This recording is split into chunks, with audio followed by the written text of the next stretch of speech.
So, you want to be an actor? Well, welcome. You're actually at the right space. I am a Toronto actor. I've been doing this for a couple of years.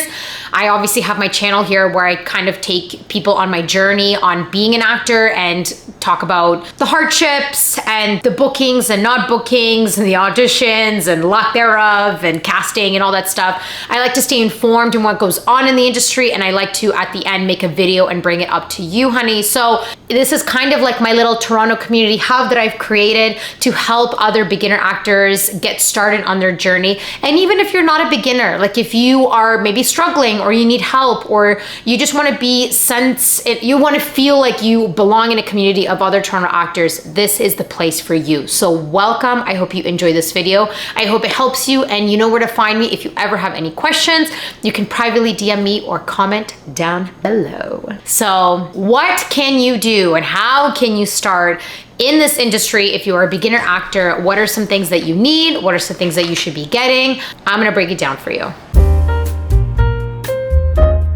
The first thing I would do if you are a beginner actor and you want to get started on this is get yourself into classes. Now, there is something that you can do like theater school, which is you go to college or university, or you can do like regular acting classes. Like that's like going to like Louis Bowmander, Pro Actors Lab, MAP, or Milne Agnes Studios, or Armstrong, like that kind of vibe. Like there are different types of classes that you can be taking. The first thing you'd want to do is decide what is more important to you.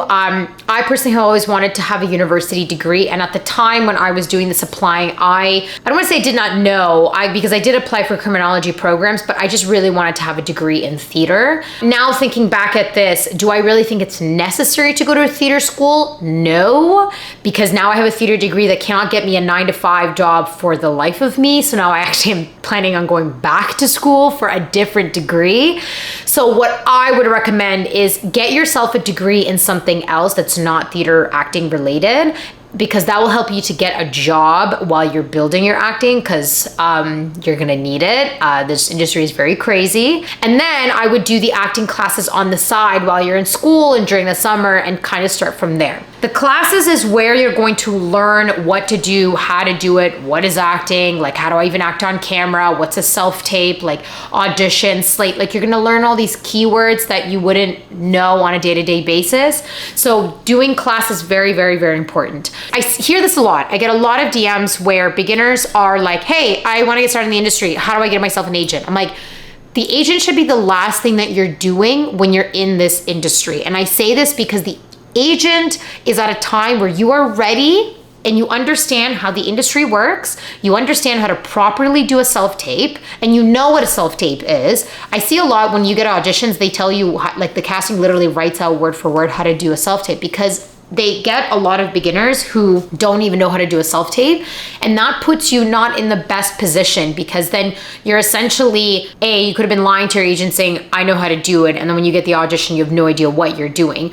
I would just wait until you're ready, you've worked on your craft a little bit, you have like the basic steps kind of done, and then you can apply yourself to getting an agent. But like I said, class is the number one thing that you should 1000% start on. The second is building the rest of your package. Now, that would be headshots. Headshots is really important because headshots is what's going to get you into the casting room, and headshots is what's going to get you into the room of getting an agent. Your headshots should always be done by a professional headshot photographer. Do not have your best friend take them. Do not have your parents take them. Do not take selfies of yourself. This is not professional. This will not help you. You want to put the money into professional headshots. Now, I'm not saying go spend $3,000 to the hottest new photographer in town. No, there's a lot of great affordable photographers in the city that you can do. So that is definitely something I would invest into, is some really great headshots. Then I would work on having a demo reel, because a demo reel is going to showcase what your talent is and what you can do. Now, it is okay if you've never done any professional work, like you don't have, not even short films, that's fine. What I would do most is film yourself as a self-tape style, and you're gonna do a scene with someone else. So they're gonna be behind the camera reading the scene to you as your reader, and then you're going to be standing here looking at them doing it while the camera is right there like this. Try to find scenes that are obviously not famous ones, because then what happens is that when they're too famous, people start thinking about the actual movie and the character doing it and the famous actor that's doing it and not you.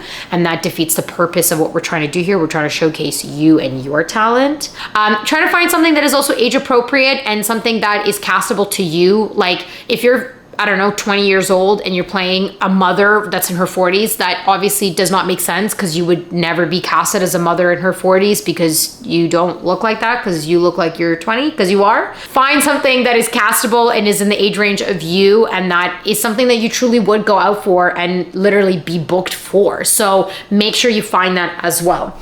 I would do no more than like 3 scenes. I think 3 is great. And in the demo, it's snippets. You're not showcasing the whole 5 minutes of every scene. Like your demo shouldn't be no more than 2 minutes, especially when you're in the beginning stages of your career.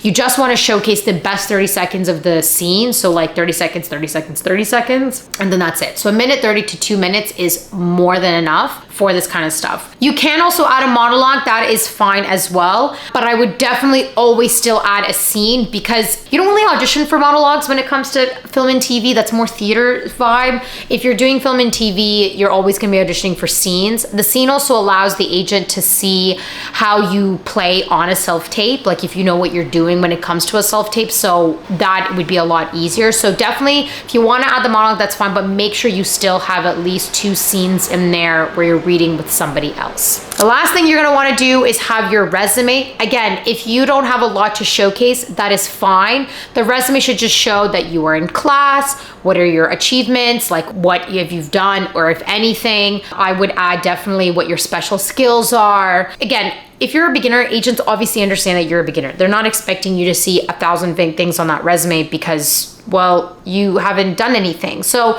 obviously if you're trying to get represented by a proper agent that works with beginner actors, they're not gonna judge you or question you why you have no credits on your resume. So the resume should just be a starting point of where you're kind of just essentially placing what your bio is of yourself in that resume, and then you can sort of go from there. Now, if you also done things like school plays, if you've done theater school stuff, that 100% can go into your resume. You can 1000% add that in and be like, oh, I did Shakespeare and I played William Shakespeare in Macbeth or whatever. Like you can add that. Those are still things that you have done. It may not be outside of the real world, but that's fine. You're a beginner actor, you're getting yourself out there, and that is something that you can add on there that just showcase that you have done something after all. Once you have your entire package ready to go with all this is when you can start applying for agents.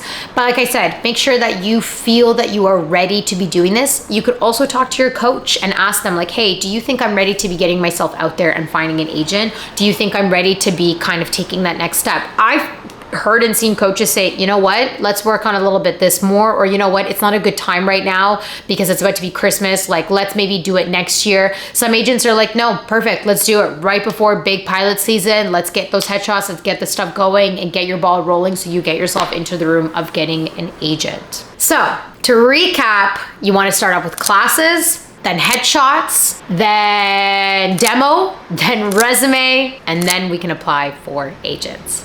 Honeys, let me know if you have any questions about getting started in this industry. You can comment down below, or you can always DM me. Thanks so much for watching this video. I'm on my way to my serving job. I love you all, honeys, and I'm gonna see you all next Friday. Bye, honeys.